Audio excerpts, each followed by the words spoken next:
गणेशाय नमः। ओम श्री सरस्वत्यै नमः। ओम श्री गुरुभ्यो नमः। ओम समस्तजनकल्याणे निरतं करुणामयं नमामि चिन्मयं देवं सद्गुरुं ब्रह्मविद्वरं सद्गुरुं ब्रह्मविद्वरम्।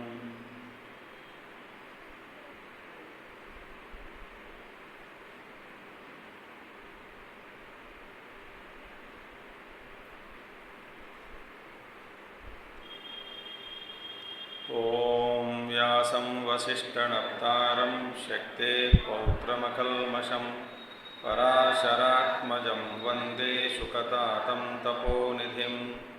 व्यासाय विष्णुरूपाय व्यासरूपाय विष्णवे नमो वै ब्रह्मनिधये वासिष्ठाय नमो नमः। वसुदेवसुतं देवं कंसचाणूरमर्दनं देवकी परमानन्दं कृष्णं वन्दे जगद्गुरुं कृष्णं वन्दे जगद्गुरुम्।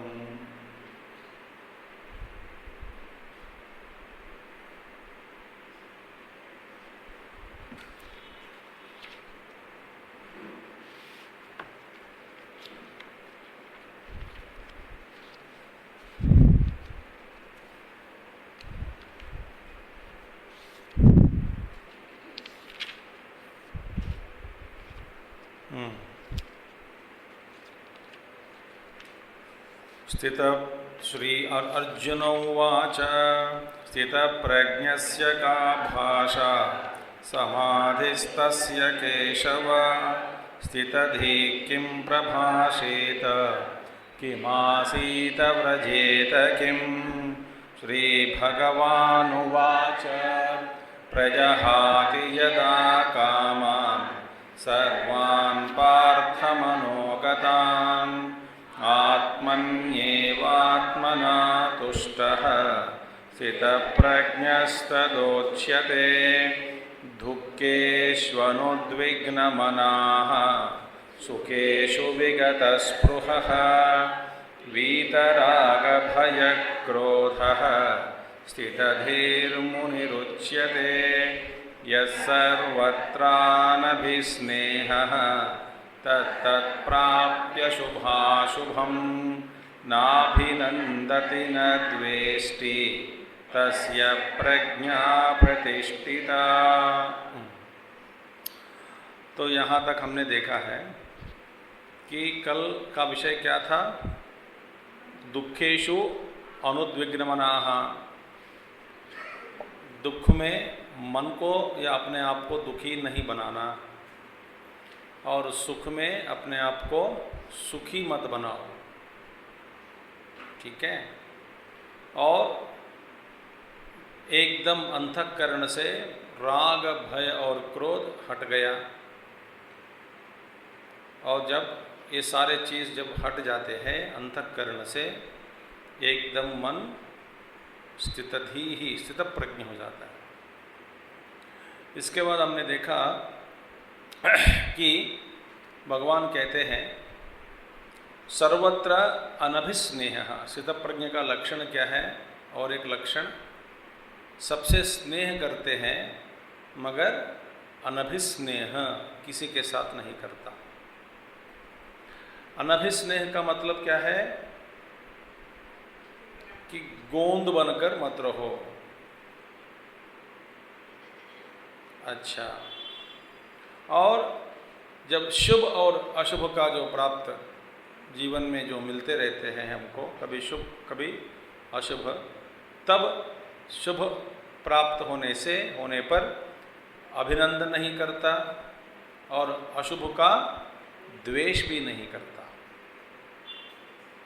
ये है स्थितप्रज्ञ का स्वाभाविक लक्षण।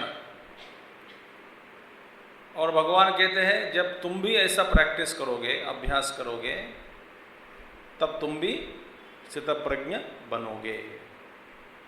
तो किंच, इसके अलावा और भगवान कहते हैं यदा संहरते चायम कूर्मोऽङ्गानीव सर्वशः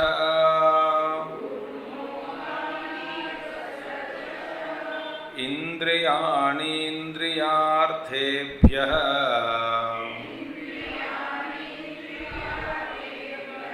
तस्य प्रज्ञा प्रतिष्ठिता यदा संहरते चायं कूर्मोऽङ्गानीव सर्वशः इन्द्रियाणीन्द्रियार्थेभ्यः तस्य प्रज्ञा प्रतिष्ठिता। अब देखिए, इससे पूर्व दो श्लोक में, पूर्ववर्ती के 2 श्लोकों में क्या कहा गया? देखिए, व्युत्थान अवस्था में जब जागृत अवस्था में, माने व्युत्थान माने जब समाधि से हटकर बाहर निकल कर आया है। देखिए, मैंने कल कह दिया, ध्यान से सुनिए, 2 अवस्थाएं। स्थितप्रज्ञ का माने स्थितप्रज्ञ पुरुष कभी समाधि में रहता है, कभी व्युत्थान अवस्था। तो प्रश्न क्या था अर्जुन का? जब समाधि माने स्थितप्रज्ञ का परिभाषा क्या है, स्थितप्रज्ञ का मतलब क्या है, ये प्रश्न पूछा। का भाषा माने समाधिस्तस्य, जब समाधि में रहते हैं उनकी परिभाषा क्या है, ये तो बता दिया। आत्मन्येव आत्मना तुष्टः। अच्छा, व्युत्थान दशा में माने जब समाधि में नहीं है,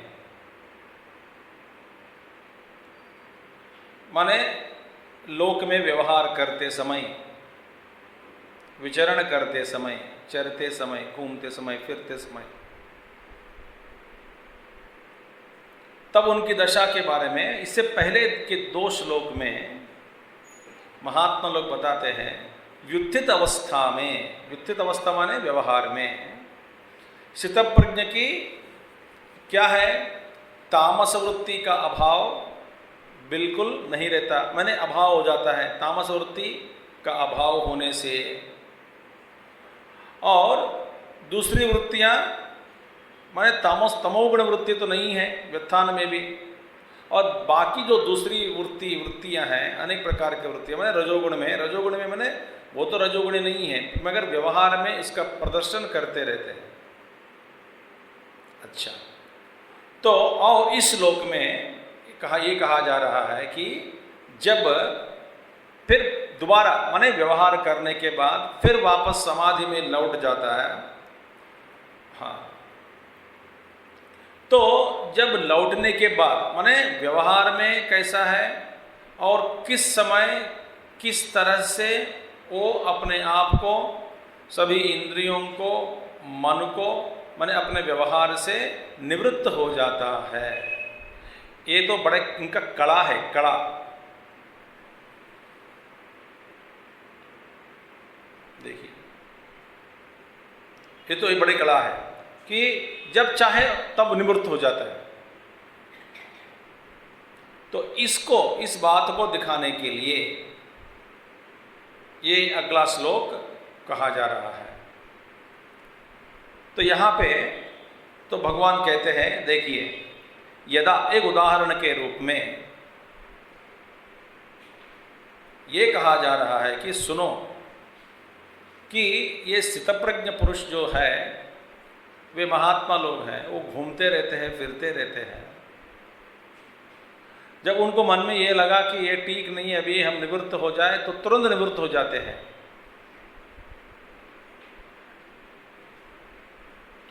इस भाष्य में भी भगवान कहते हैं, हम धीरे धीरे उसको देखेंगे आगे। यदा संहरते, संहरते माने सम्यक उपसंहरते च, सम्यक उपसंहरते च अयम ज्ञाननिष्ठायां प्रवृत्तो यतिः कूर्मः अंगानिव सर्वशः यथा कूर्मः भयात् स्वानि अंगानि उपसंहरति सर्वतः एव ज्ञाननिष्ठः इंद्रियाणि इंद्रियार्थेभ्यः सर्वविषयेभ्यः उपसंहरते तस्य प्रज्ञा प्रतिष्ठिता इति उक्तार्थम वाक्यम।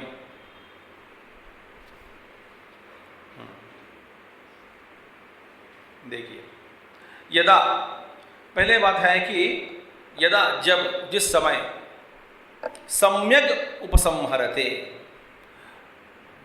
अब यहां पे आचार्य जी के भाष्य में कहा है कि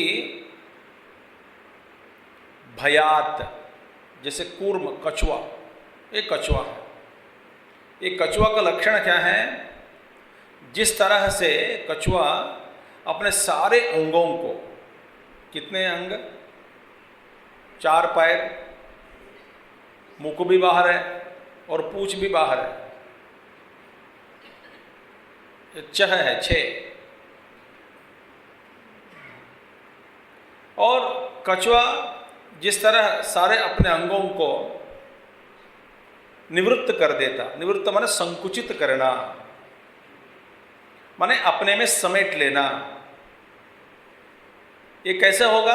तुरंत होगा। ये नहीं है कि एक के बाद एक, एक के बाद एक नहीं है, तुरंत, एक क्षण में। इसी तरह ज्ञान निष्ठा में प्रवृत्त योगी जो भी है, सम्यक उपसंहरते च अयम ज्ञान निष्ठायाम प्रवृत्तो यति ही। इसी तरह जो यति, यति माने यत्नशील, यत्नशीलवान, योगी समझो। किसी के लिए साधना हो गया और किसी का लक्षण हो गया। पूर्ण रूप से जो स्थितप्रज्ञ बन गया, माने स्थितप्रज्ञ है अभी वर्तमान में, साधक नहीं है, स्थितप्रज्ञ ही है,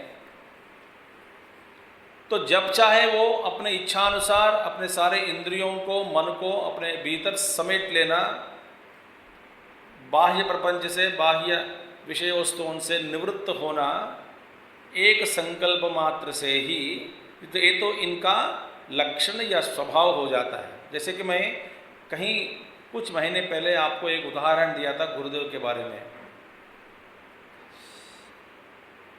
पता नहीं आप याद है कि नहीं? अरे कैसे बताएंगे आप? पहले बताओ तो तब बताएंगे याद है कि नहीं। कुछ लोगों को याद जरूर होगा। इसी को कहते हैं याद, यादों की बारात। ठीक है। एक बार केरल में जब पूज्य गुरुदेव सुबह का जब यज्ञ कर रहे थे, यज्ञ माने प्रवचन, सुबह का क्लास में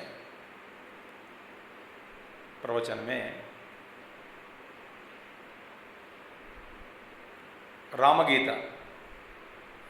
रामगीता पर प्रवचन हो रहा था। रामगीता माने वाल्मीकि रामायण, जिस पर गुरुदेव का व्याख्या भी है अंग्रेजी में और हिंदी में भी इसको अनुवाद किया गया। श्री रामगीता वाल्मीकि रामायण से। तो वहाँ पे एक ऐसा श्लोक है कि जब मन निस्तरंग हो जाता है, निस्तरंग माने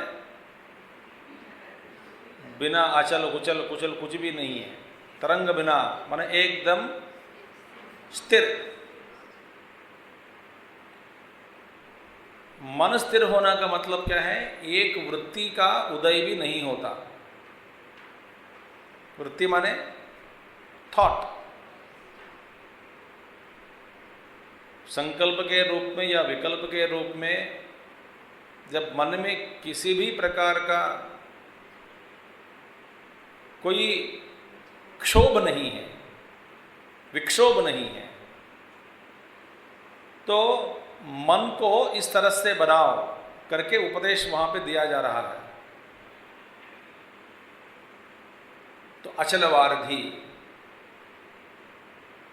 इसी तरह मन को बनाना। और इस श्लोक पर थोड़ा हमिंग आ रहा है, गुप्ता जी को बुलाओ, थोड़ा फाइन ट्यूनिंग चाहिए।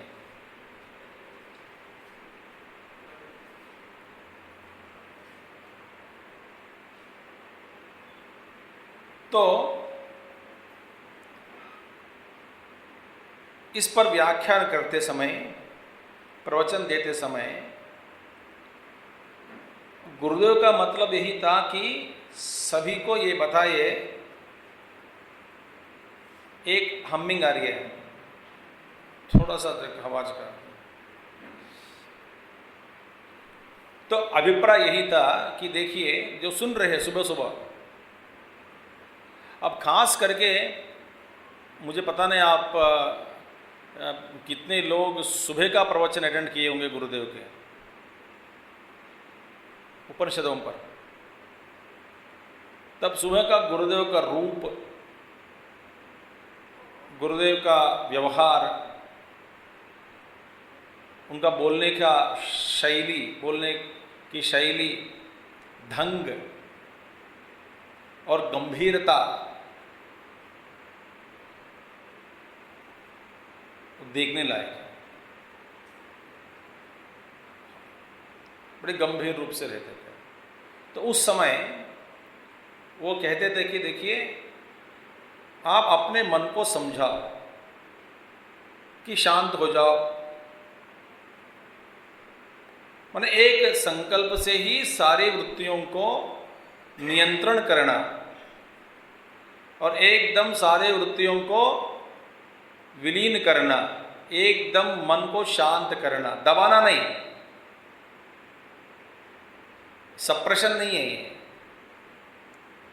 वृत्तियों को संकल्प से ही सभी वृत्तियों को विलीन करके, सारे लहरें जो भी हैं सब शांत करके, मन को एकदम शांत, जैसे कि कुछ नहीं है वहाँ पे।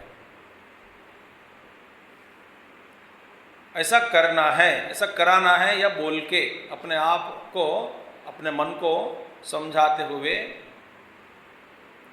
ऐसा कहना है।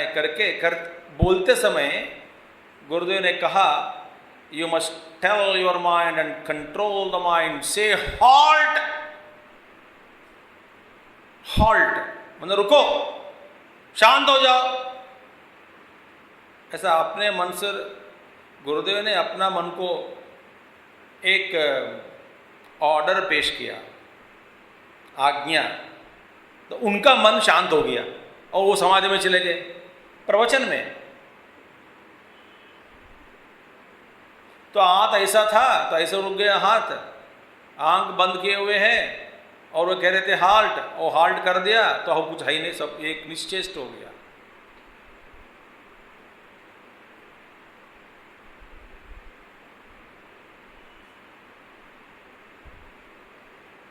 कुछ चीज बताने की चीज होती है,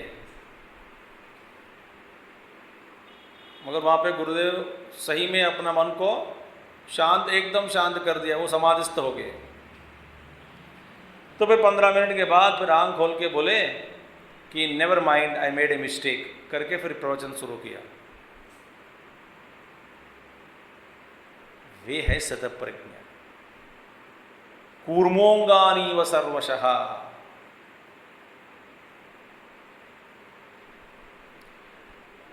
एक ऑर्डर दिया मन को,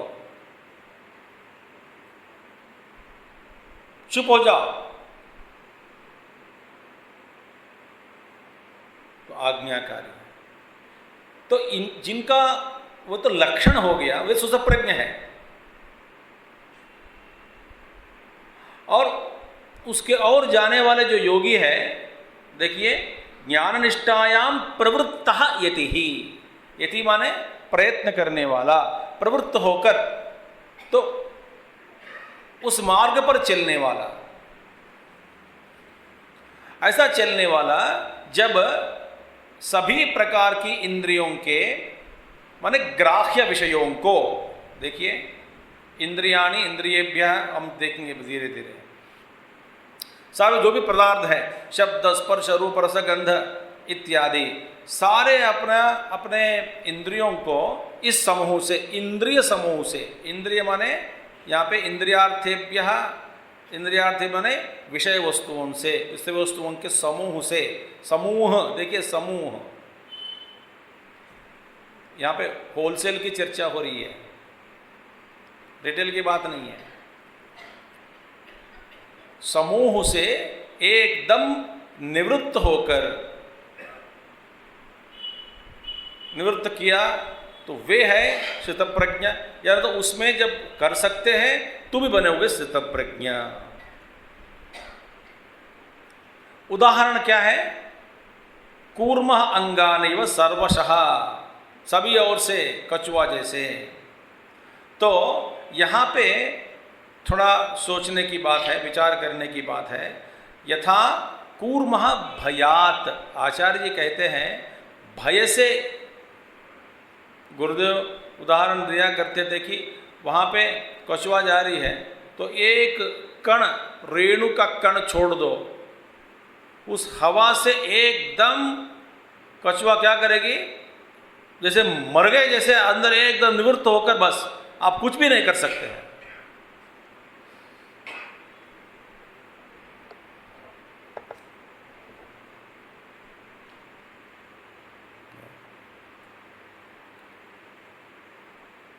इसीलिए भयात स्वानि अंगानि उपसंहरति। अब देखिए, भय, भय के माने महात्मा लोग बताते हैं माया के बंधन के भय से, कुछ महात्मा लोग संहरते, उपसंहार करते हैं। माने प्रत्येक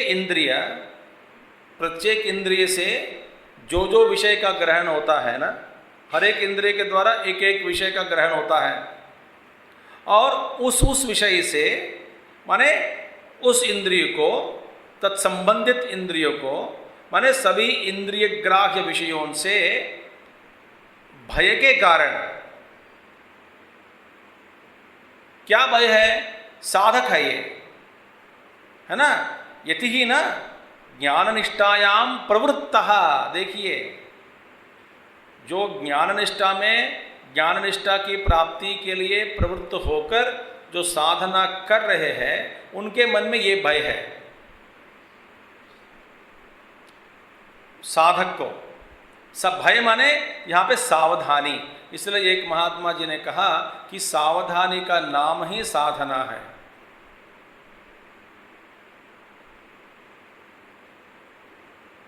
साधना का नाम क्या है? सावधानी से रहना।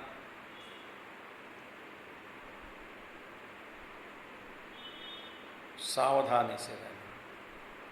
तो सभी इंद्रिय तो एक ज्ञान प्रवृत्त है, निष्ठा में प्रवृत्त होकर जी रहे हैं।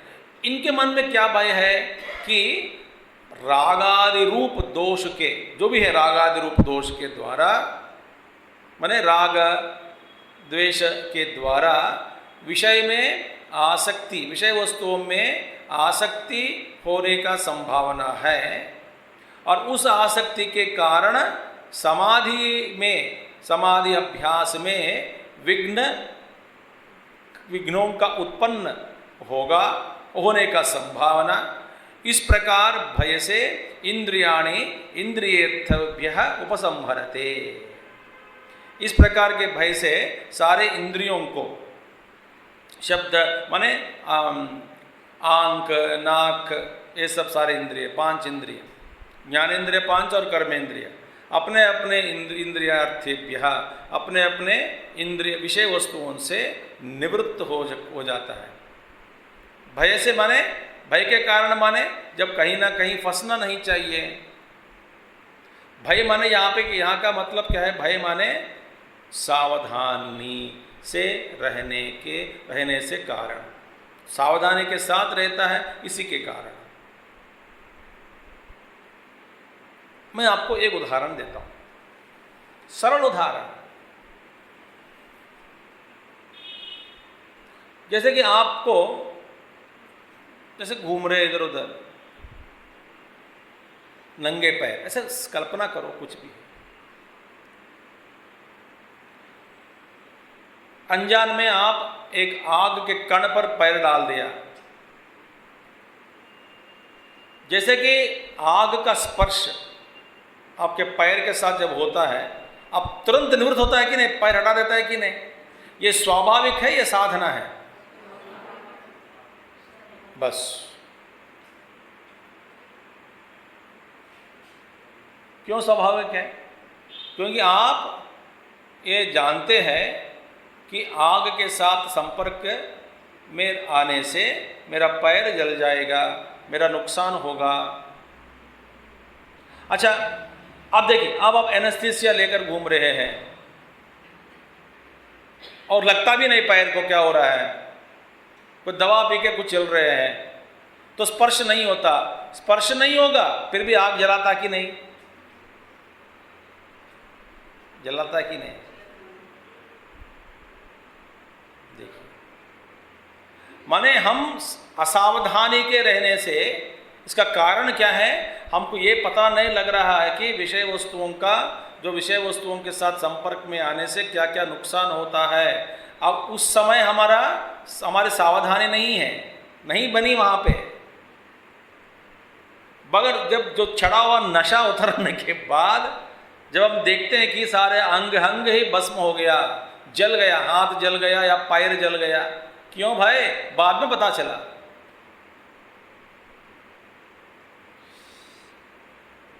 ये उदाहरण यदि आपको समझ में आ गया हो तो क्या है, तो नशा को छोड़कर सावधानी से रहकर, जब सावधानी में रहते हैं आपको ऐसे लग जाता है, पता लग जाता है कि इस विषय वस्तु के साथ कुछ भय है, निवृत्त हो जाओ। इस विषय वस्तु के साथ जो भय है, निवृत्त हो जाओ। द्वेष के बिना नहीं, द्वेष के बिना नहीं। ये हम अपने आप को बचाना चाहते हैं। आप सड़क पर जा रहे, चल रहे हैं, आपके सामने कुछ ऐसे कुछ कचरा पड़ी है,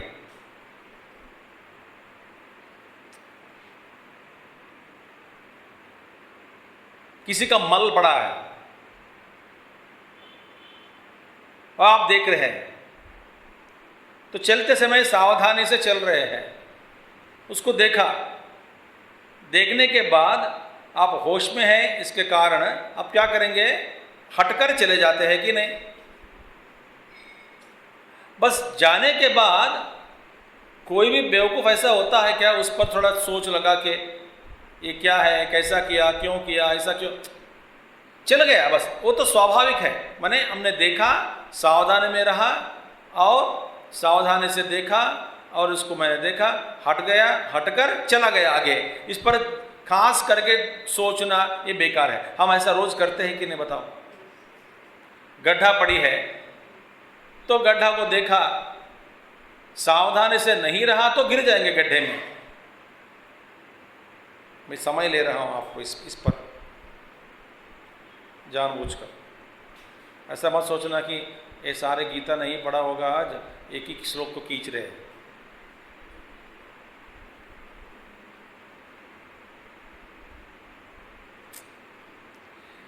ये देखिए, एकदम कछुआ के उदाहरण यहाँ पे आचार्य जी कहते भयात।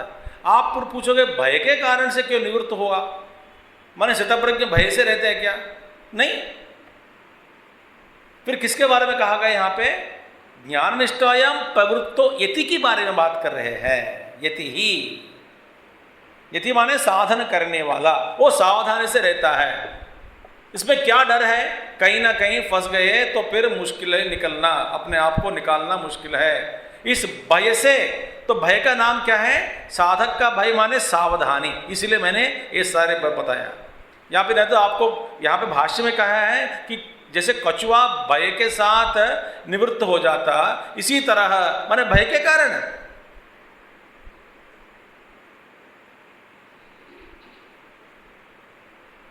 ये किस तरह का भय है यहाँ पे, फिर सोचना पड़ेगा।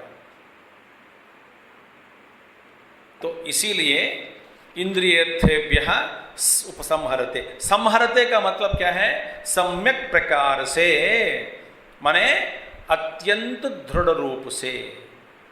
जैसे कछुआ अपने सारे अंगों को अत्यंत दृढ़ रूप से, सम्यक प्रकार से, एकदम अचानक सारे अंग एक के बाद एक नहीं, सारे अंगों को जैसे कि एक संकल्प मात्र से ही झपट के एक क्षण में समेट लेता है।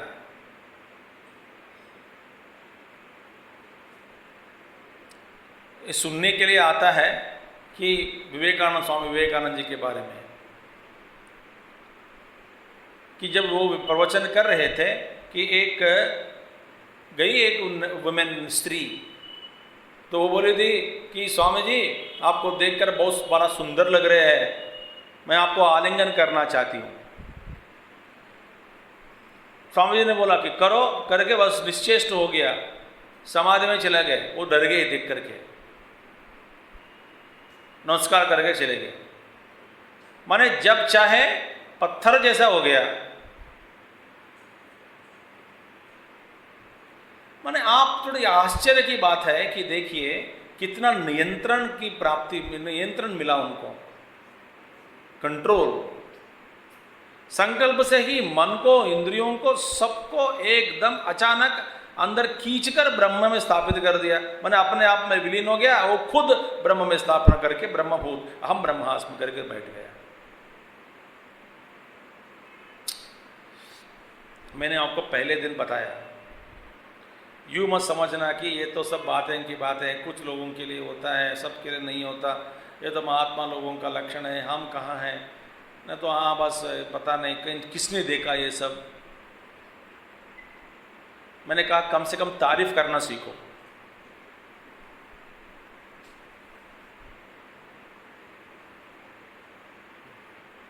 और हरते माने क्या है, देखिए अंगानी उपसंहरति सर्वतएव ज्ञाननिष्ठ इंद्रिया। ज्ञाननिष्ठ क्या करेगा, इंद्रियाणि इंद्रियार्थेभ्यः सर्व विषयेभ्यः उपसंहरते। उपसंहरते माने दृढ़ रूप से, अत्यंत दृढ़ रूप से, सम्यक प्रकार से निवृत्त होना। हरते, हरण करते हैं। हरण करते हैं माने अपने वश में लाना। कि कोई एक महात्मा जी अपना भाष्य में कहते हैं, व्याख्या में, हरण करना माने अपने वश में लाना। उस समय उनकी प्रज्ञा प्रतिष्ठित हो जाती है, माने विषय संस्पर्श रहित होने के कारण, विषयों के साथ कोई स्पर्श नहीं है। तो इसके कारण फिर क्या हुआ, विवेक से उत्पन्न हुआ जो प्रज्ञा है, उस प्रज्ञा माने परमात्मा में स्थिति लाभ हो जाती है, करती है। माने प्रज्ञा, उस ऐसी प्रज्ञा आपको परमात्मा में लेकर वहां पे स्थापना कर देती है, स्थापित कर देती है। वो तो क्योंकि जो प्रज्ञा है, प्रज्ञा माने consciousness, that consciousness which is become freed from totally of its content। विषय माने विषय वस्तु, विषय अंदर गया माने चैतन्य में गया, अंतःकरण अवच्छिन्न चैतन्य में चला गया, आकृति धारण करके। तो सारे आकृतियों को हमारे दो उपहित चैतन्य जो भी है, अंतःकरण उपहित चैतन्य, उस उपहित चैतन्य से सारे जितने भी हैं वृत्तियां सबको हटाकर फेंक दिया, तो खाली हो गया। जब एकदम उस प्रज्ञा माने जो व्यक्तिगत रूप में, जो व्यष्टि के रूप में जो जिसको प्रज्ञा कहते हैं, वही प्रज्ञा सीधा लेकर ये विवेक प्रज्ञा जो भी है, प्रज्ञा परमात्मा में बैठ जाती है, वो स्थिर हो जाती है।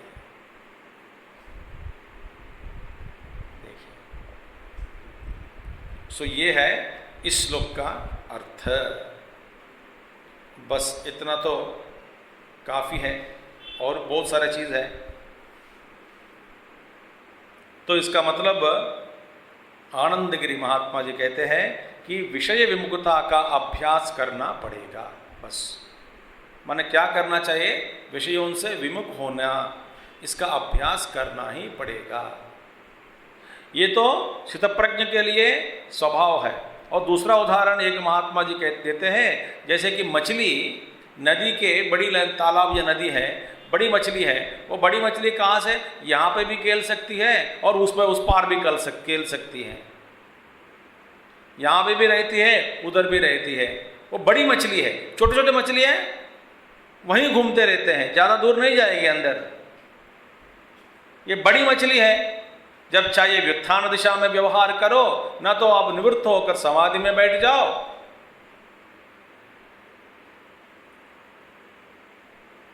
क्योंकि मछली का उदाहरण जीव चैतन्य को कहा गया एक उपनिषद में।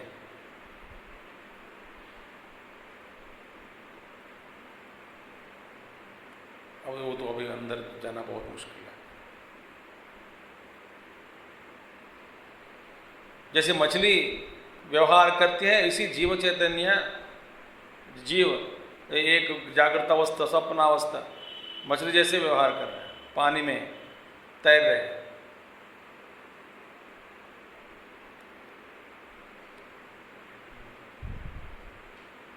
इस पार से उस पार, उस पार से इस पार, इस किनारे से उस किनारे, उस किनारे से इधर किनारे।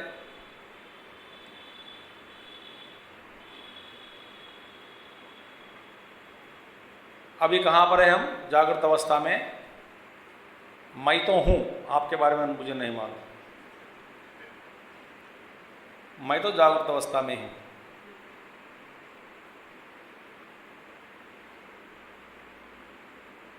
एक किनारा।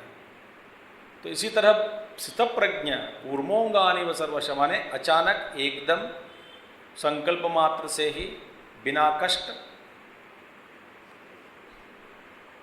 मगर स्वभाव हो जाता है जीवन मुक्त पुरुष का। खेल भी सकते हैं दुनिया में, कोई आपत्ति नहीं है, कोई समस्या नहीं है, मगर ज्ञान निष्ठा में जो प्रवृत्त होकर साधना करने वालों को ये साधना जरूरी है। वो भय से निवृत्त होने का हो जाता है, और इस तरह विषय वस्तुओं से विमुख होने का अभ्यास करना चाहिए। ये कब होगा? सावधानी से जीवन जीने पर। ठीक है, चलो हम आगे देखते हैं भगवान भाष्य में। तत्र विषयान अनाहरत आतुरस्य अपि इंद्रियाणि निवर्तन्ते कूर्मोंगानि इव संह्रियते न तो तद विषयो रागः स कथम संह्रियते इति उच्यते। अब ये प्रश्न उठाया गया कि देखिए, तत्र इस पर इस सभी जो हम चर्चा कर रहे, तत्र विषयान अनाहरत आतुरस्य अपि। देखिए, आतुरस्य माने एक रोगी हो, रोगी है। ये रोगी, इनके ना वो तो बड़ा वीक हो गया, तो रोग के कारण तो उनके सारे इंद्रिय बैठ गए। रोगी है वो, तो माने इंद्रियाण निवर्तन्ते, वो कभी इस पर सोचो नहीं, वो खाओगे नहीं, करोगे नहीं। न ज्ञानेंद्रिय में दम है या कर्मेंद्रिय में दम है। कौन सा दम? माने बाहर विषय वस्तुओं को ग्रहण करने में। आपका तो ये अनुभव हुआ होगा कि जब आप बीमार पड़ जाते हैं, बीमार में या बुखार में, टीवी की जो हवा ज़्यादा है तो आप सहन नहीं कर सकते। अनुभव हुआ कि नहीं? आवाज़ कम करो, क्या बता, ये तो सबसे ठीक से बोलो, आवाज़ कम करो। क्या?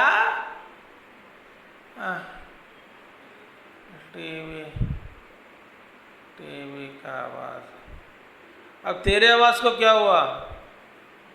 आप बीमार है यार, बोलते हैं कि नहीं?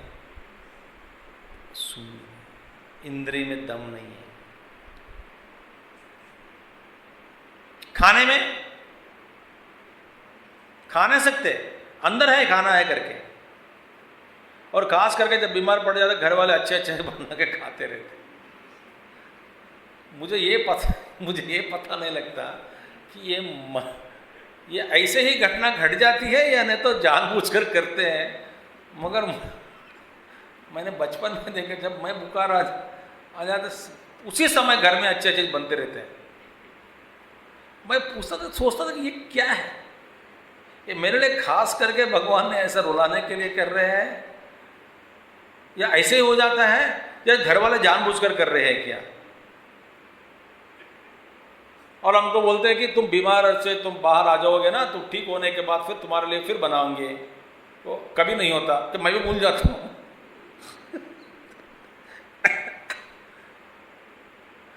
और एक चीज़ मैंने देखा, जब आपका स्वास्थ्य एकदम फिट है तो आप ब्रेड खाने में बहुत पसंद करते हैं, है कि नहीं? जब बीमार पड़ गया ब्रेड खाने में पसंद नहीं है किसी को भी नहीं। क्या खाओ? ब्रेड और दूध है यार। फिर क्या खाओगे? आंध्रा के अचार के साथ चावल खाऊंगा बुखार में, जब मजा आएगा। टेस्ट मैं तो ऐसे करता था, नो कंट्रोल बचपन में। तो क्या करना है, 4th क्लास 3rd स्टैंडर्ड, भूख लगती थी कोई खा लगे बाद में। हाँ, विषयान अनाहरत आतुरस्यापि इंद्रियाणि। भैया एक रोगी के साथ भी अपने इंद्रिय निवृत्त हो जाते हैं, इसमें क्या बड़ी बात है? आप बड़ा कष्ट करके क्यों निवृत्त करना है? 10 दिन खाना बंद कर दो, सब अंग बैठ जाते हैं, सारे अंग बैठ जाते हैं और इंद्रिय बैठ जाते हैं। फिर निवृत्त करने में इतना क्यों मुश्किल है? मगर ये तो हो सकता है, मगर उस विषय के प्रति राग जो है, राग वो तो नहीं जाएगा। ध्यान से सुनिए, लालसा, भोगने की इच्छा, वो तो नहीं जाएगा, अंदर पड़ी है। हाँ जी, तो फिर इसको कैसे हटाएं?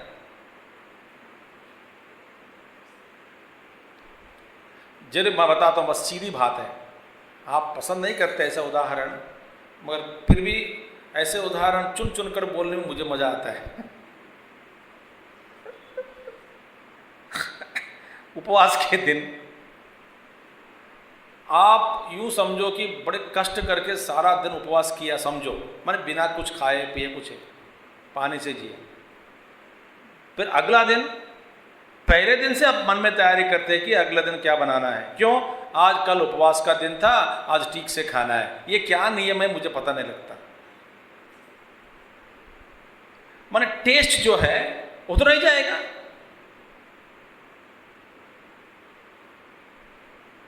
तो उपवास के दिन सारे इंद्रिय बैठ गए, सोच नहीं सकते, देख नहीं सकते, सुन नहीं सकते।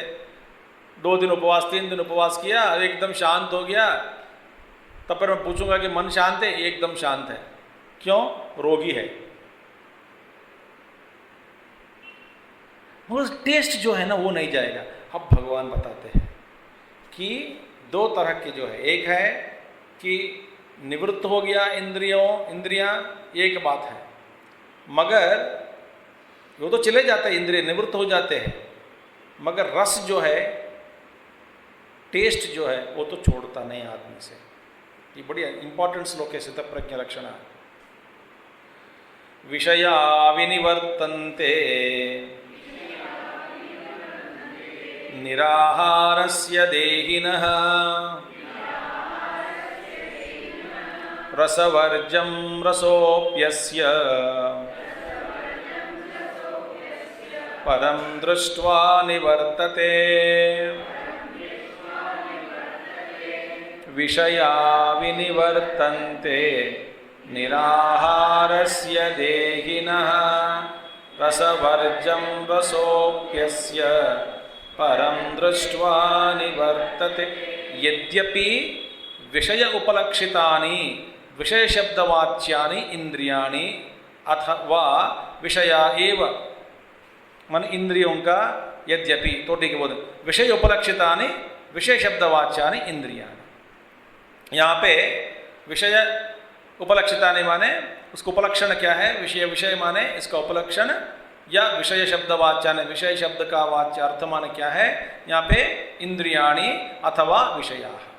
विषया माने विषय वस्तु, एक अर्थ है विषय वस्तु, या नहीं तो इंद्रियां। ठीक है?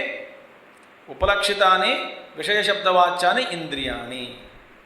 एक अर्थ है विषय माने विषयाः माने इंद्रियां, नहीं तो विषयाः माने विषय वस्तु। अच्छा, दोनों का अर्थ हम लेना चाहिए, विषयाः एव।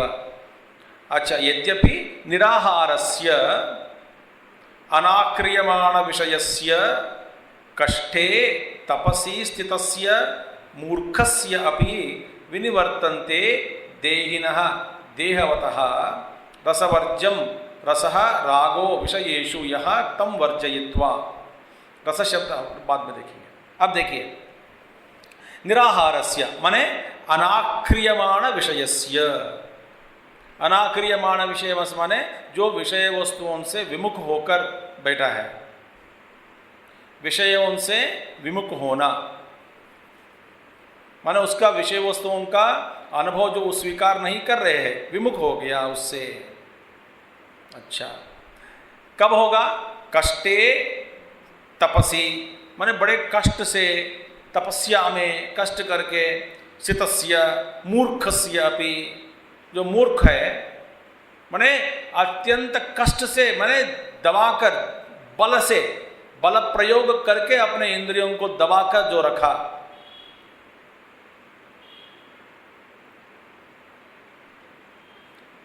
जैसे कि उपवास के दिन हम क्या करते हैं, सारे इंद्रियों को दबाकर रखते हैं। सारे इंद्रियों को दबाना माने कैसे? हम खाना नहीं खिला रहे हैं तो एक एक इंद्रिय नीरस होकर बैठ गया वहां पे, उसमें बल नहीं है।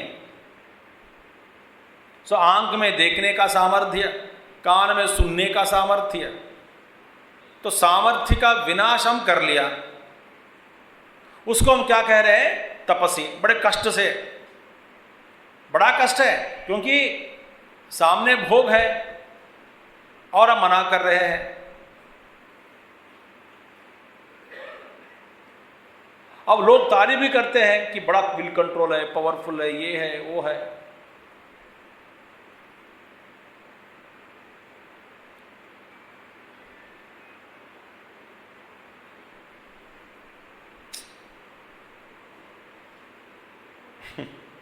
जब है ना ये एक हफ्ता व्रत करने वाले, 15 दिन व्रत करने वाले, उपवास करने वाले, ऐसे लोगों के साथ जब मिलना जुलना होता है ना, वे कहते हैं कि बस स्वामी जी आज आखिरी दिन है। क्या खुशी से बोलते हैं, बस स्वामी आखिरी दिन है। मैं बोला किसका आखिरी दिन है, आपका या मेरा? नहीं नहीं, वो आखिरी दिन नहीं। फिर नहीं स्वामी जी, वो आखिरी दिन थोड़ी, फिर मेरे उपवास का। अच्छा, उपवास का आखिरी दिन है तो इतना खुशी से बोल रहे हो, तो बस कल से जम के गाऊंगा।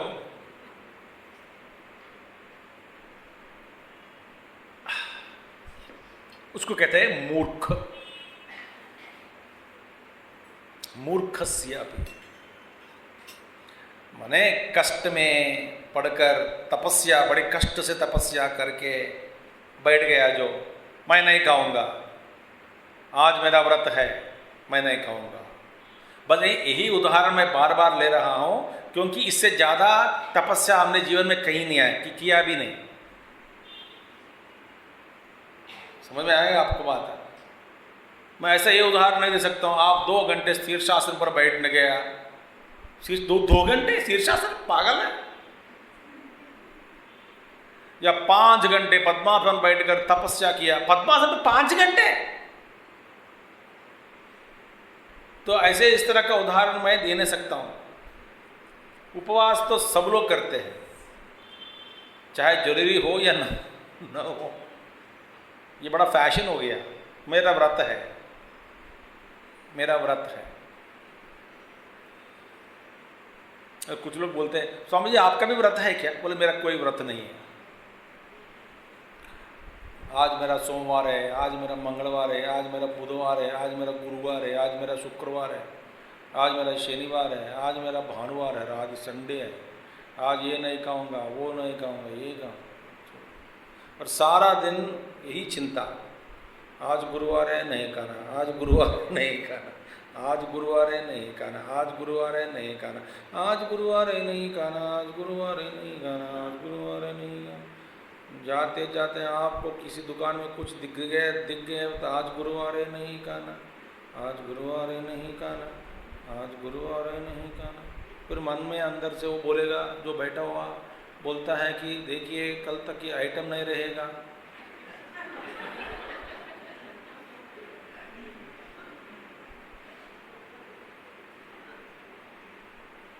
ये क्या परेशानी है, पता नहीं लग रहा है। अब आप कुछ बहुत लोग बेवकूफ़ इतने लोग हैं कि भगवान का प्रसाद भी नहीं लेते। शिवरात्रि का प्रसाद, आज मेरा व्रत है, साक्षात शिव जी का अभिषेक किया तो तीर्थ नए नए व्रत है, ठीक है। हम भी मन में सोचते हैं देखिए तथास्तु, ब्रैकेट में मरो, सब लोग मरने वाले ही है, ये सब कंडीशंस। मूर्खस्य अपि मूर्ख विनिवर्तन्ते देहिनः, माने देखिए, माने अज्ञ व्यक्ति, अज्ञानी व्यक्तियों से भी ये इंद्रिय निवृत्त होकर चले जाते हैं। ज्ञानी के कोई आवश्यकता नहीं है, थोड़ा एक दिन उपवास करो, सारे जो इंद्रिय वापस, विषय वस्तु वापस चले जाते हैं। मगर क्या है, ये प्रॉब्लम क्या है,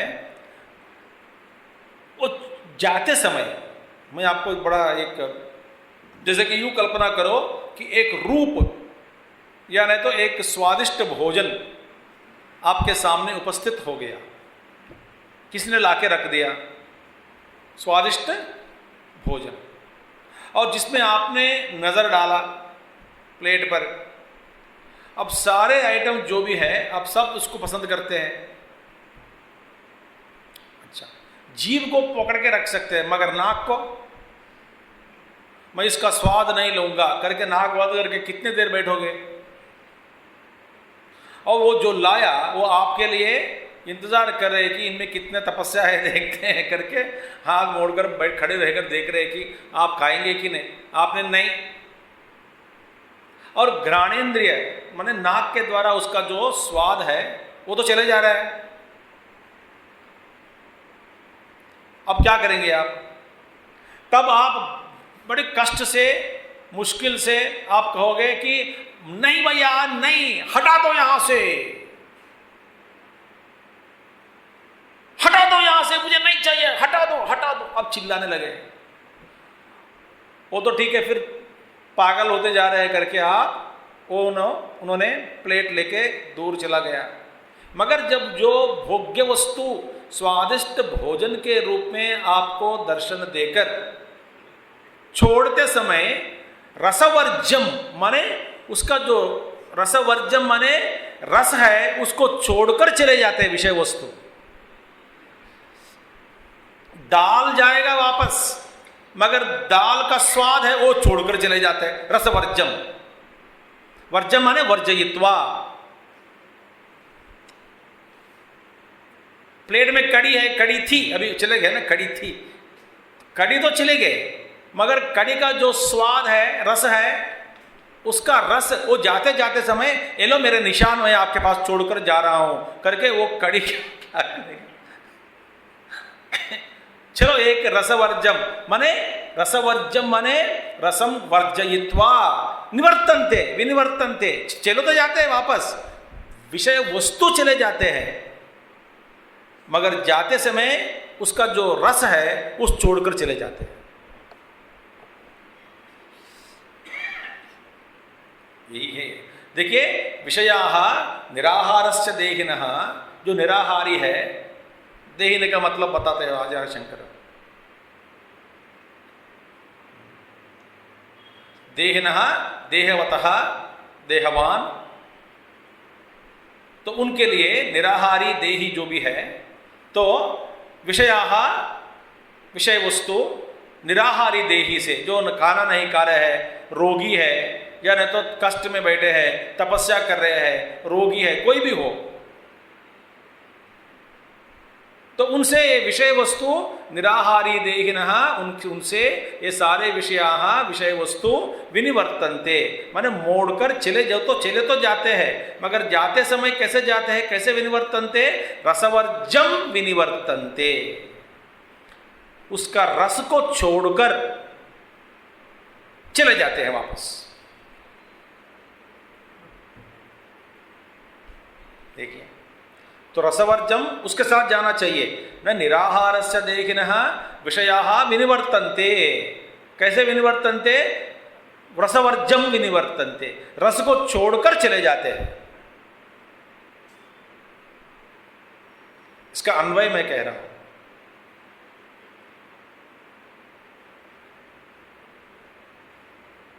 छोड़कर, तब क्या होगा, तो वो तो है राग के रूप में बैठ गया अंदर, तो आज का जो थाली थी वो तो अंदर चले गया, लेके गया, आपने एक बार देख लिया ना, उसका रूप, रंग और स्वाद, इसका जो रस बैठ गया अंदर,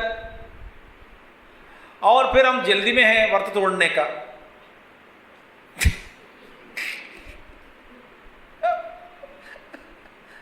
आप तो 12 बजे तोड़ना चाहिए व्रत रात को, नहीं जी शाम होते ही तोड़ देता हूं। क्यों, सुबह जो थाली पड़ी है ना लेके रखा कि नहीं मेरे लिए, मैंने तो कह तो दिया सुबह शाम को खाऊंगी करके।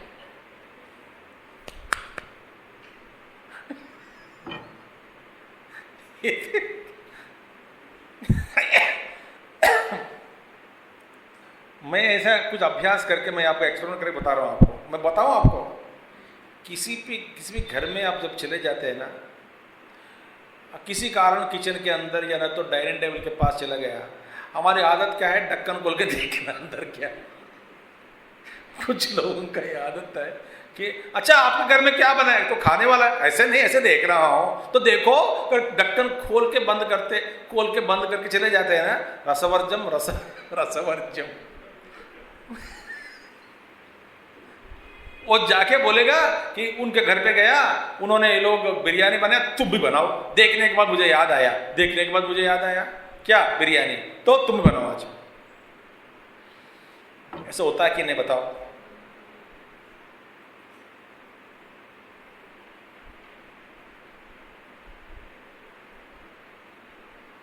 सिर्फ मैंने एक संकल्प करके रखा हूं कि ढक्कन खोलना नहीं चाहिए किसी जो खाना है वो कहो, ढक्कन खोला, रसवर्जम माने रस को, स्वाद को, राग को छोड़कर वर्जयित्वा चले जाते हैं।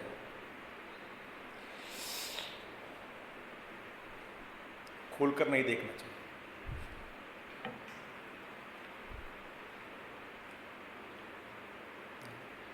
रसवर्ज माने रसहा, रस माने राग, विषयेषु रागः। रस का मतलब क्या है, राग, बस, और कोई इसका अर्थ नहीं है। ठीक है, रागः, रसवर्जम, रस का अर्थ है शब्दादि विषय निवृत्त होने पर भी, रस शब्द रागार्थ में प्रसिद्ध है, माने रसिक, रसज्ञ इत्यादि स्थानों में रस शब्द रागार्थ में जैसे प्रयुक्त होता है, इसी तरह यहाँ पे भी प्रयुक्त करना चाहिए। इसका अर्थ रसः माने रागः, आसक्ति, जो खींचने की अपने, और देखिए ये कुछ मैग्नेट छोड़कर चले जाती है एक एक वस्तु। चलो ठीक है, मेरा मैग्नेट छोड़ दिया, बाद में उस मैग्नेट के कारण तुम मुझे बुलाओगे,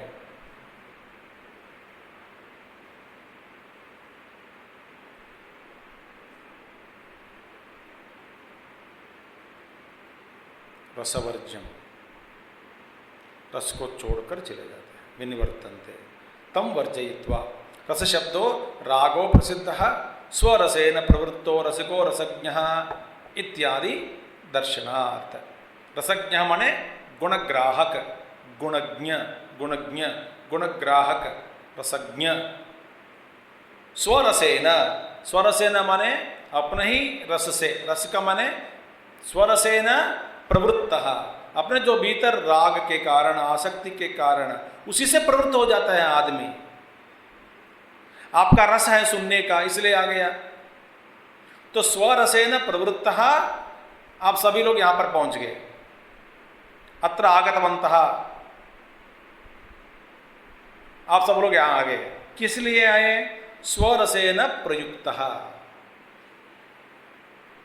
और किसी का स्वरसेन प्रयुक्तः, स्वरसन अपने रस से प्रयुक्त होकर कोई मूवी में जाता है, कोई होटल में जाएगा, कोई टीवी देखता रहेगा, कोई गप्पे मारेगा। तो आपका जो व्यवहार हर क्षण हर कदम में कैसे हो रहा है? स्वरसेन। देखिए यहां पर है स्वरसेन प्रवृत्तो रसिको रसज्ञ। तो रसिक लोग या रसज्ञ लोग, इनका प्रवृत्ति कहाँ से, इसका उत्थान कहाँ से हो रहा है? अंदर से। कहाँ से? माने स्वरसेन, अपने ही संस्कार में, अपनी रुचि में, रुचि के अनुसार, आसक्ति के अनुसार, राग के अनुसार। ऐसा पर्याय शब्द है। सह अपि रसः रंजन रूपः सूक्ष्मः। आचार्य शंकराचार्य जी कहते हैं ये तो रंजन रूप, रस, रस माने रंजन रूप, रंजन माने रंजन करने वाला, रंजयति। हमको आनंद प्रदान, रंजय रस माने रंजन करने वाला, एंटरटेनमेंट, आनंद देने वाला।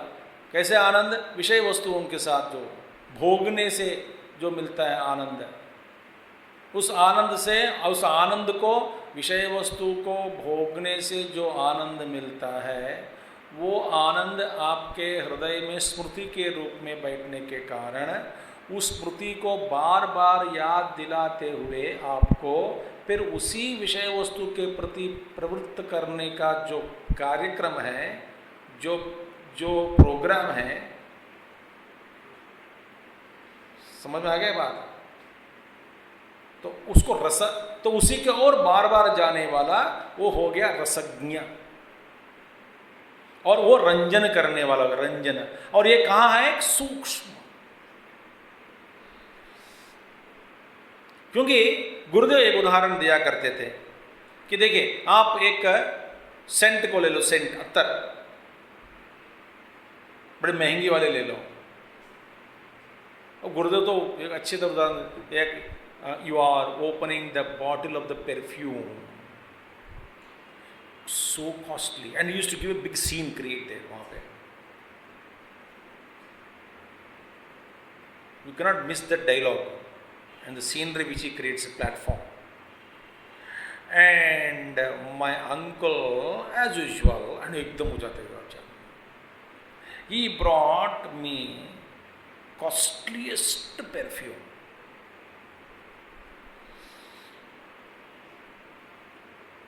And he told me, you have to dilute it with this ordinary looking oil, which is local made, 1 drop to be mixed with half a liter of oil. Such is a concentrated perfume he brought. He told me, if 1 drop spills out, you lost half a liter perfume.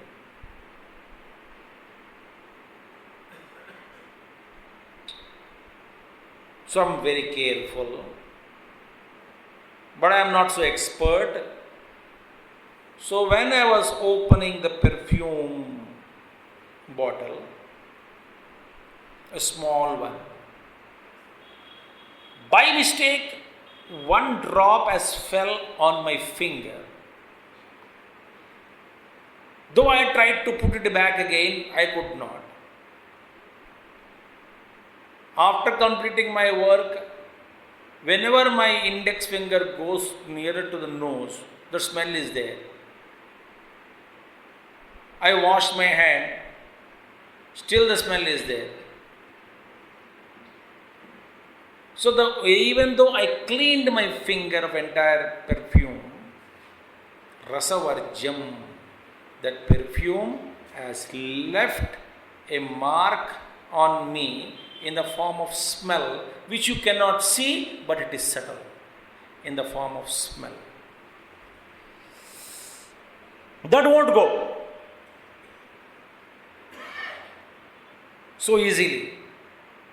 It is called rasavarjam, meaning that perfume has वर्जयित्वा छोड़ दिया. क्या छोड़ा? अपना जो खुशबू. तो खुशबू नहीं जाएगा, एक हफ्ता 10 दिन तक खुशबू रहेगा. इसी तरह एक बार एक विषय वस्तु का हम दर्शन करने से कोई भी विषय वस्तु छोड़ता नहीं हमको.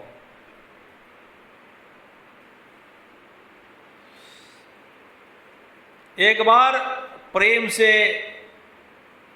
देखा तो उसका जो प्रतिबिंब छाया या प्रतिबिंब पड़ जाता, तो विषय वस्तु छोड़कर चले जाते हैं.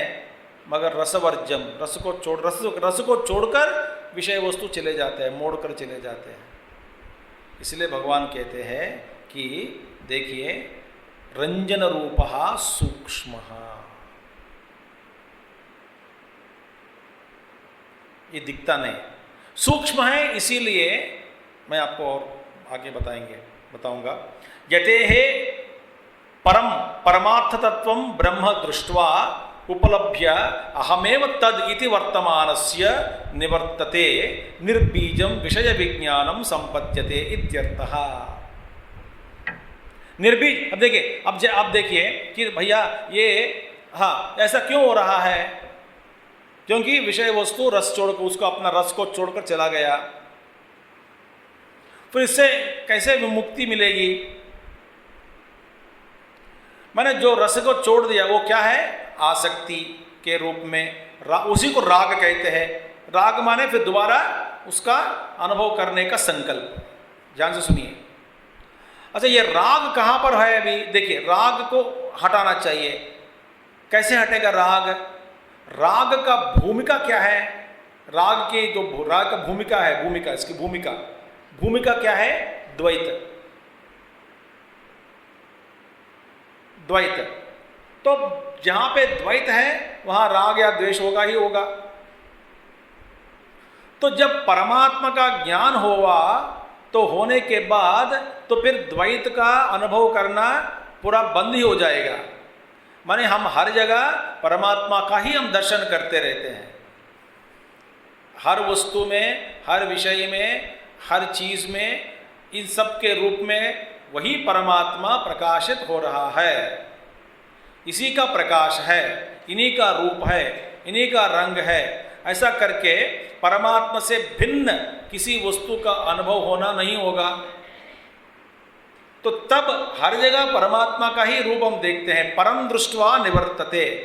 तब एकत्व, एक अनुभव जब होगा, एक का अनुभव जब होता है, तब ये रस भी माने राग भी माने प्रत्येक विषय वस्तु के प्रति अपना ममता या राग या आसक्ति सब तभी जाएगा, नहीं तो नहीं जाता है. तो आप कभी भी साधक अपने जीवन में ऐसा कल्पना नहीं करना चाहिए कि मैं इस वस्तु से विमुक्त हो गया, अब इसके बारे में मेरी इच्छा नहीं है, इसके बारे में रुचि नहीं है, इसके प्रति राग नहीं है, इसके प्रति द्वेष नहीं है, इसके प्रति आसक्ति नहीं है, इस वस्तु के प्रति अब मैं विमुक्त हो गया हूं. ऐसा कभी मत सोचना. क्योंकि हर जन्मों का अनुभव, अनेक प्रकार के भोग, उनके वासनाएं सूक्ष्म रूप में बैठे हैं.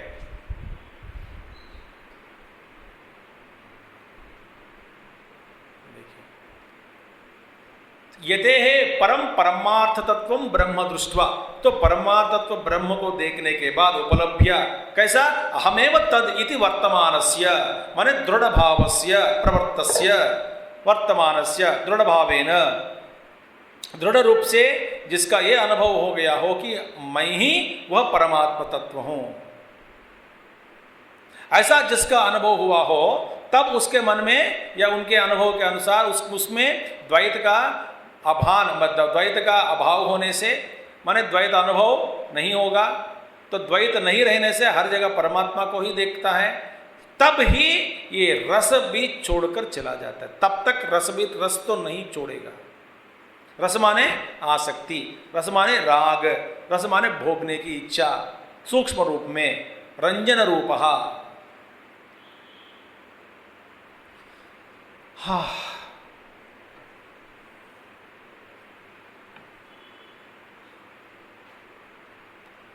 स्थिति बदल गई, परिस्थिति बदल गई, फिर हम उसी वस्तु के साथ तादात्म्य होकर व्यवहार करते हैं।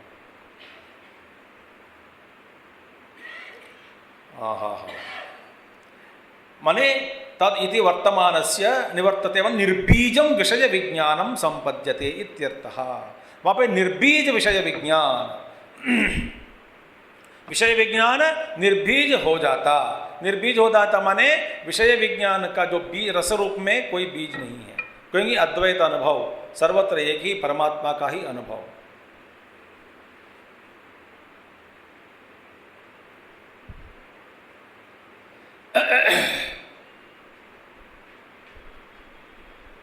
आप देखें ना, जो चीनी से बनते हैं ना अलग अलग आकृतियां, जानवरों की, पक्षियों की, अलग अलग जानवरों की अलग अलग आकृतियां।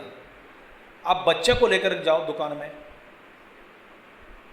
वो बोलेगा मुझे रावण चाहिए, मुझे राम जी चाहिए, मुझे चिड़िया चाहिए, मुझे बिल्ली चाहिए, मुझे चूहा चाहिए, मुझे वो चाहिए, ये चाहिए।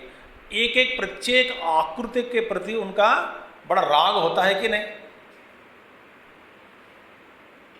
हम लोग बच्चे के मन से उनके प्रति जो राग है उसको हटाने का प्रयास करो।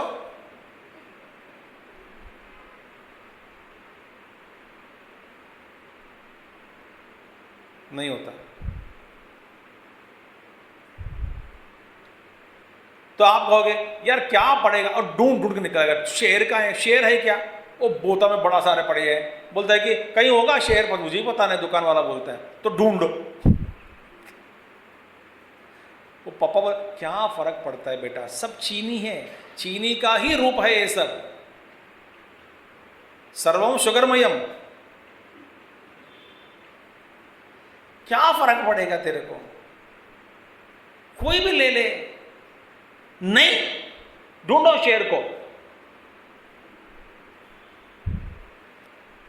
2 घंटा बैठ गए ढूंढते दोनों बाप बच्चे, और बाप को ढूंढ पागल, ये पागल कहां फंस गया, ये द्वैत में सब एक ही है।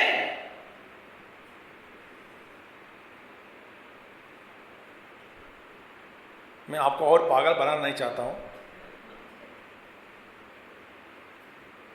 इतना पागल हो गया बहुत काफी है।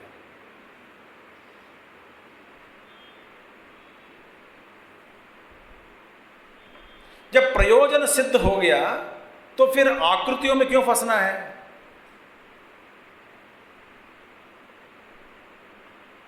जब पेट में खाना जाने के बाद सब मिल जाते हैं, कोई टेस्ट पता नहीं लगता, तो फिर यहां पर क्यों फंसना है? यहां पे जीभ के ऊपर, वो भी एंट्री गेट, एंट्री पॉइंट। और प्रयोजन क्या है? कुछ डालो अंदर ताकि शक्ति मिले तो काम करने के लिए। सब मिठाई दूध से बनी है, फिर हम बेवकूफ लोग हैं, ये दे देना, वो ये आधा किलो, वो आधा किलो, ये आधा किलो, वो आधा किलो, 4 तरह के स्वीट्स। वास्तव में सभी चीज जो आप जो चुन के ले गए घर, 4 वैरायटी, सब दूध से बनी है। तो जो प्रयोजन सिद्ध है, तो भगवान कहते हैं परम दृष्ट्वा निवर्तते, माने निर्बीजम विषय विज्ञानम संपद्यते, माने सभी परमात्मा का ही रूप है, तो कोई भी विषय विज्ञान एक बीज में रूप में परिवर्तित होकर फिर रस के रूप में बैठकर राग के रूप में परिवर्तित होकर हमको बाहर खींचता नहीं। क्योंकि सब एक ही है। जब आप जान लिया कि सारे जो चीनी से बने जितने भी आकृतियां, मिठाई सब चीनी से बनी, आकृतियां सब चीनी से बनी, तो ठीक है। तो आपको सब ये जान लिया कि सब में चीनी ही है और टेस्ट एक ही है। रंग और आकृति के ऊपर मेरा जो कोई भी इंटरेस्ट नहीं है, रुचि नहीं है। तो माने किसी जब आकृति आप देखते हैं, जब आकृति एक आकृति को निकाल के देखा, मैंने शेर को देखा या ना तो बिल्ली को देखा, आकृति चीनी, तो बिल्ली ये लाल रंग की बिल्ली कि कोई एक सफ़ेद रंग की बिल्ली, बढ़िया है। तो देखो ये दोनों आकृतियों को देखा, ये दोनों आकृतियां आपके मन में रस छोड़ता नहीं, रसवर्जम ना। इसी का मतलब विषय विज्ञानम निर्बीजम विषय विज्ञानम। बोले वो बीज के रूप में अंदर नहीं बैठेगा कि आपके मन में फिर ये सफेद बिल्ली खाना चाहता हूं, ऐसा नहीं होगा। तो विषय वस्तुओं का के साथ तो कोई भी बीज में परिवर्तित नहीं होता, क्योंकि निर्बीज स्थिति पहुंच गया, माने सब एक ही है। इसीलिए जब ऐसा अनुभव के बाद, ऐसा एक ज्ञान के बाद आप किसी भी आकृति डाल देते चाय में। हमारे गुरुजी एक उदाहरण देते थे पहले, बहुत साल पहले, किसी में घर में चाय पीने गए तो वहाँ पे वो चाय पूछा, तो बाहर जा रहे थे, स्वामी जी को जबरदस्त बुलाया अंदर, आप क्या जा रहे हो ब्रह्मचारी जी, तब ब्रह्मचारी जी थे, ऐसे गुरुजी कहते थे कि बस बिठा दिया ऐसे ही, तो चाय पिलाया। चाय पिलाने के बाद हमें चाय पिलाने बुलाया, तो बोले स्वामी जी आप चाय पियेंगे? हाँ चलो चाय पियेंगे। तो आप तो बोले कि हाँ जी वो डार्लिंग चाय बनाओ, स्वामी जी आए हैं। तो अंदर से वो नारी चिल्लाने लगी कि चीनी नहीं है। तो इन्हें बोला चीनी नहीं है तो 2 चूहा डाल दो बोले। तो ये घबरा गया स्वामी, 2 चूहा डालने के, तो चूहा डाल के चाय पिला रहे, ये क्या, ये तो मर जाऊंगा मैं। वो उठ गए एकदम अचानक, बोले डरो मत स्वामी जी, 2 चूहा जो हमने कल लाया चीनी की आकृतियां का जो बाजार से लाए हैं, 2 चूनी बराबर हो जाते हैं 1 कप चाय के लिए, इसीलिए मैंने कहा कि 2 चूहा डाल दो, सॉरी 2 चीनी 2 चूहा डाल दे, तो 2 चूहे को डाल दो तो बराबर हो गया। मैंने चूहा, तो ये जान लिया कि चूहा नहीं है तो वास्तव में मिठाई है, तो निर्बीज, कोई बीज नहीं छोड़ता। रसवर्जम माने रस को छोड़कर नहीं जाता, क्योंकि सब चीनी है।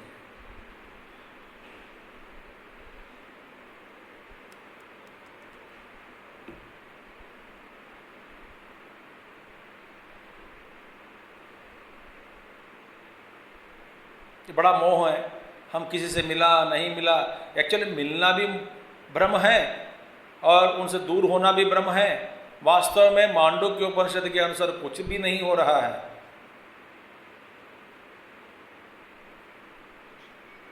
एक अद्वैत ब्रह्म। ऐसा ज्ञान होने के बाद मोहजनक इन आकृतियों के प्रति कोई राग या आसक्ति नहीं हो रही थी। यही है निर्बीजम विषय विज्ञानम संपद्यते, निर्बीज विषय विज्ञान। न असति सम्यक दर्शने रसस्य उच्छेदः। सी असति सम्यक दर्शने न असत्य में रसस्य न मने न असति सम्यक दर्शने रसस्य उच्छेदः। तस्मात् देखिए असति सम्यक दर्शने रसस्य न उच्छेदः, माने सम्यक दर्शन के बिना असति सम्यक दर्शने, यदि सम्यक दर्शन नहीं है तो रसस्य न उच्छेदः, रस का उच्छेद नहीं होता। रस का माने रसवर्जम, मैंने कह तो दिया ना आपको, एक इंप्रेशन छोड़ के चले जाते हैं वहां पे, एक मुद्रणा।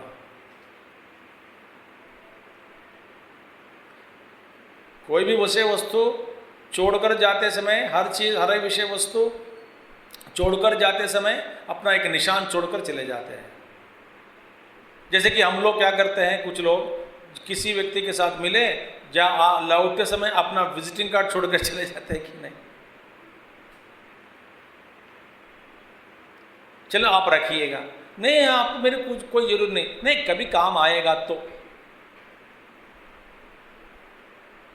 तो हर विषय वस्तु छोड़ते समय अपना विजिटिंग कार्ड छोड़कर चले जाते हैं। इसको रसवर्जम बोलते हैं, माने रस को छोड़कर विषय विनिवर्तन्ते। तो तस्मात् इसीलिए अभिप्राय यही है कि सम्यक दर्शनात्मिकायाः प्रज्ञायाः स्थैर्यं कर्तव्यम् इति अभिप्रायः। यथार्थ ज्ञान रूपी बुद्धि की स्थिरता कर लेनी चाहिए। स्थैर्यम, स्थैर्य माने स्थिरता, स्थिर प्रज्ञत्वम के लिए कर्तव्यम, प्रज्ञा माने सम्यक दर्शनात्मिकायाः प्रज्ञायाः, जो सम्यक दर्शन के द्वारा जनन होने वाली जो प्रज्ञा है, उस प्रज्ञा का उदय, उस तरह का प्रज्ञा, उस प्रज्ञा का जन्म के लिए, उस प्रज्ञा का तो आविर्भाव के लिए स्थैर्यम कर्तव्यम इति अभिप्रायः। उस प्रज्ञा का स्थिरता के लिए, प्रज्ञा की स्थिरता के लिए कर्तव्यम, स्थैर्यम कर्तव्यम। उस प्रज्ञा पहले प्राप्त कर लो, फिर उसको उसमें स्थिरता लाने के प्रयास करो, स्थिर हो जाओ, उसके लिए प्रयास करो। कौन सा यह प्रज्ञा? सम्यक दर्शन के बाद, माने सम्यक दर्शन के द्वारा जो प्रज्ञा का उदय होता है, उस प्रज्ञा को स्थिर कर लो। देखिए, बस आज के लिए। फिर अगला पैराग्राफ है, तो अगला श्लोक के साथ थोड़ा संबंध है, हम कल देखेंगे। तो ये दो श्लोक भी बड़ा इंपॉर्टेंट है। यदा संहरते चायम कूर्मोऽङ्गानीव सर्वशः, ये भी है। विषयाः विनिवर्तन्ते निराहारस्य देहिनः रसवर्ज्यम, रस को छोड़कर चले जाते हैं। बट रसः अपि अस्य परम दृष्ट्वा निवर्तते। अस्य रसः अपि, इनका रस भी जो भी है वो परमात्मा का दर्शन के बाद ही जाएगा। इसका मतलब क्या है? एक वाक्य में don't take anything for granted till you realise the truth.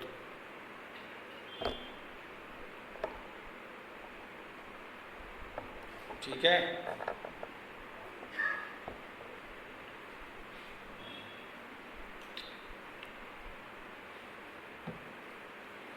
परमात्मा ज्ञान का अनुभव होने तक सावधानी से रहना हमारा कर्तव्य बनता है। बस कर्तव्य बनता है सावधानी से रहना,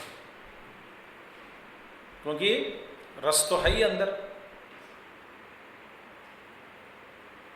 कोई महात्मा लोग उदाहरण करते हैं, देते हैं, सब सारे दांत उकड़ गया तो फिर आप एक अमृत खाने का, जो अमृत या गने, रस नहीं,